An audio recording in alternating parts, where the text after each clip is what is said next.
그 시너지를 기대를 하고 네. 이제 두 회사가 합병을 했겠죠. 좀 말씀을 드려보면은 이 청담어학원이 2012년도에 CMS 에듀 지분 한 43% 정도를 그때 확보를 하면서 그렇죠. 자회사로 편입을 했습니다. 근데 이번에 이제 그냥 아예 수합병까지 해버리면서 CMS 에듀의 매출과 순이익 모두를 100%다 이제 어. 인식을 하게 되는 거죠.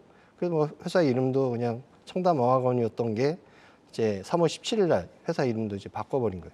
크레버스로 바꿔버렸는데 이번 이 합병이 그냥 단순하게 숫자적 덩치가 커지는 그런 합병이라기보다는 초, 중 등 사교육 시장에서 가장 큰 지출이 일어나는 영어와 수학, 뭐 그리고 뭐 곁다리로 코딩, 뭐 이런 쪽의 채광자가 한 몸이 되어서 더 큰 시너지를 그러니까요. 낼 수 있을지에 대한 여부가 지금 시장에서는 주목이 되고 있는데요. 회사가 말하는 합병의 주 목적 같은 경우엔 교육 시장 변화 트렌드에 맞춰서 메타버스 교육 시장을 선도하고 뭐 선도 지배력을 강화하겠다라고 지금 밝히고 있습니다. 근데 먼저 당장 합병으로 인해 기대되는 효과 같은 경우에는 이 사내 자원에 대한 효율적 활용에 대한 고정비 절감 효과가 있겠죠. 그리고 교차 수강생이 한 15% 정도 이상 더 증대를 시키는 부분, 그리고 통합 캠퍼스를 지금 8개 정도가 되는데요. 이거를 한 15개로, 즉 2배 정도 확대를 해서 신규 수강생들 유입에 대한 기대, 그리고 메타버스 온라인 학원 플랫폼 통합 등이 있습니다. 이 회사 같은 경우에는 이제 뭐 통합 캠퍼스는 뭐 15개까지 늘린다라고 하지만 이 뭐 제휴된 이제 학원 수가 한 500개 정도가 되고 학생 수는 15만 명 정도가 됩니다. 그래서 뭐 충분히 합병에 대한 그런 이제 시너지는 네. 있을 수 있을 것 같고요.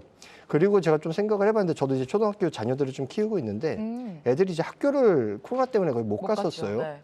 네. 그 학교 가는 일수가 줄어들었다가 이제는 좀 막 학교를 이제 갑니다. 학교 가는 일수가 늘어나고요. 애들이 이제 학교를 막상 가봤더니 학생들 간의 학습 격차에 대한 체감이 아마 그때는 좀 느껴질 겁니다. 학생들끼리.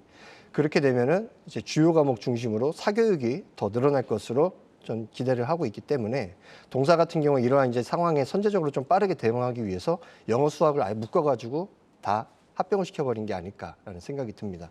자, 2021년도 기준 합병 전 양사의 단순합산 매출 같은 경우는요, 한 2천억 원대의 영업이익은 한 350억 내외였을 것으로 추정이 되는데 올해 2022년도 이 합병에 따른 시너지 효과로 매출액은 한 2,700억, 그리고 2,700억에서 3천억 사이, 그리고 영업이익은 500억에서 600억 사이까지 되지 않을까 하는 시장의 컨센서스가 최근에 이제 형성이 되고 있고요.